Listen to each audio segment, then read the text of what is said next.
रूस के कच्चे तेल की खरीद में हाल ही में तेजी देखी गई है। रिपोर्ट्स के मुताबिक कुछ टैंकर जो पहले चीन की ओर जा रहे थे, अब अपना रास्ता बदलकर भारत की तरफ आ गए हैं। इससे भारत की ऊर्जा सुरक्षा मजबूत होती दिख रही है और सरकार की रणनीति भी असरदार नजर आ रही है। शेयर बाजार में आज जबरदस्त तेजी देखने को मिली। बॉन्ड की गिरती कीमतों और कच्चे तेल के सस्ते होने से निवेशकों का भरोसा वापस लौटा है। सेंसेक्स सैकड़ों अंकों की बढ़त के साथ बंद हुआ, जबकि निफ्टी भी ऊंचे स्तर पर पहुंच गया, जिससे बाजार में सकारात्मक माहौल बना हुआ है। इंडिया मीटियोरोलॉजिकल डिपार्टमेंट ने देश के कई हिस्सों के लिए मौसम अलर्ट जारी किया है।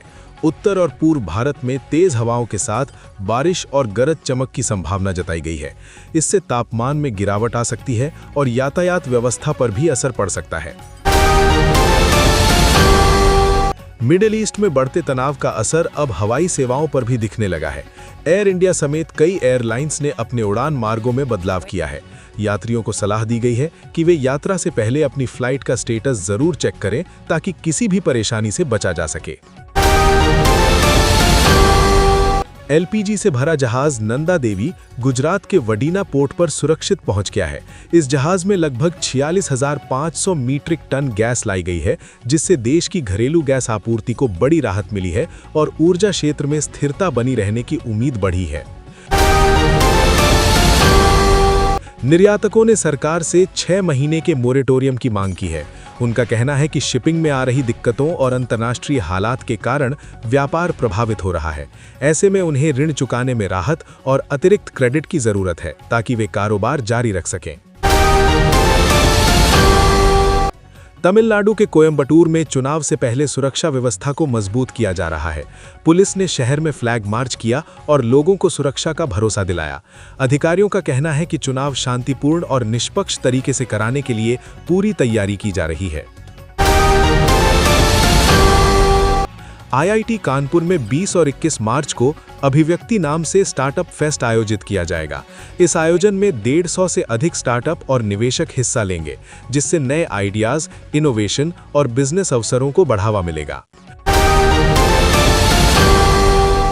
पुणे के पास राजगुरु नगर में शहीद राजगुरु के जन्म कक्ष का पुनरुद्धार पूरा हो चुका है। इस ऐतिहासिक स्थान को शहीद दिवस के मौके पर जनता के लिए खोला जाएगा, जिससे लोगों को देश के स्वतंत्रता संग्राम के बारे में जानने का अवसर मिलेगा। हॉर्मुज़ क्षेत्र में बढ़ते तनाव के कारण कच्चे तेल की वैश्विक आपूर्ति पर असर पड़ रहा है। इसका सीधा प्रभाव भारत जैसे आयात करने वाले देशों पर भी पड़ सकता है। सरकार इस स्थिति से निपटने के लिए वैकल्पिक स्रोतों और तेल भंडारण की रणनीति पर काम कर रही है। केंद्र सरकार ने शिपिंग और लॉजिस्टिक्स सेक्टर को राहत देने के लिए कई कदम उठाए हैं। कंटेनर स्टोरेज की अवधि बढ़ाई गई है और शुल्क में भी छूट दी गई है। इससे निर्यातकों और व्यापारियों को कुछ राहत मिलने की उम्मीद है। पंजाब की बासमती इंडस्ट्री पर इस समय दबाव बढ़ता नजर आ रहा है। मिडिल ईस्ट में जारी तनाव के कारण निर्यात लागत बढ़ रही है। व्यापारी अब नए बाजार और वैकल्पिक रास्ते तलाश रहे हैं, ताकि उनका कारोबार प्रभावित न हो। अखिलेश यादव ने सोशल मीडिया इन्फ्लुएंसर्स और यूट्यूबर्स के साथ बैठक की है। इस बैठक में 2027 के चुनाव को ध्यान में रखते हुए डिजिटल रणनीति पर चर्चा की गई, ताकि पार्टी का संदेश ज्यादा से ज्यादा लोगों तक पहुंच सके। पुलिस रिपोर्ट के अनुसार लॉरेंस बिश्नोई गिरोह की गतिविधियों में कुछ क्षेत्रों में बढ़ोतरी देखी गई है।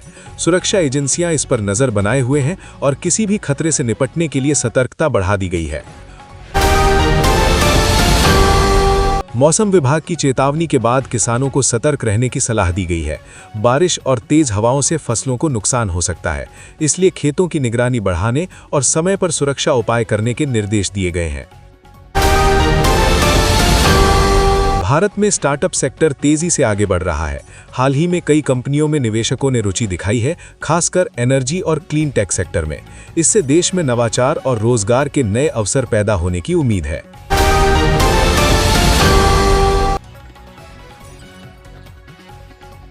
मौसम में बदलाव के कारण कुछ रेल और हवाई सेवाओं पर असर पड़ सकता है। कई जगहों पर देरी या रद्द होने की संभावना जताई गई है। यात्रियों को सलाह दी गई है कि वे यात्रा से पहले अपडेट जरूर चेक करें।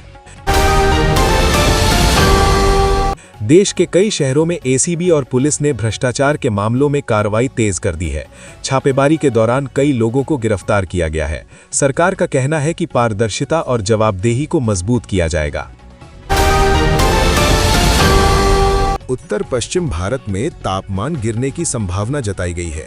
पहाड़ी इलाकों में बर्फबारी हो सकती है, जबकि मैदानी क्षेत्रों में ठंड बढ़ने की उम्मीद है। इससे मौसम का मिजाज अचानक बदल सकता है। छोटे और मध्यम उद्योगों पर सप्लाई चेन में बदलाव का असर देखा जा रहा है। कारोबार में कुछ रुकावटें आई हैं, लेकिन सरकार इस पर नजर बनाए हुए है और रोजगार को सुरक्षित रखने के लिए आर्थिक सहायता देने पर विचार कर रही है।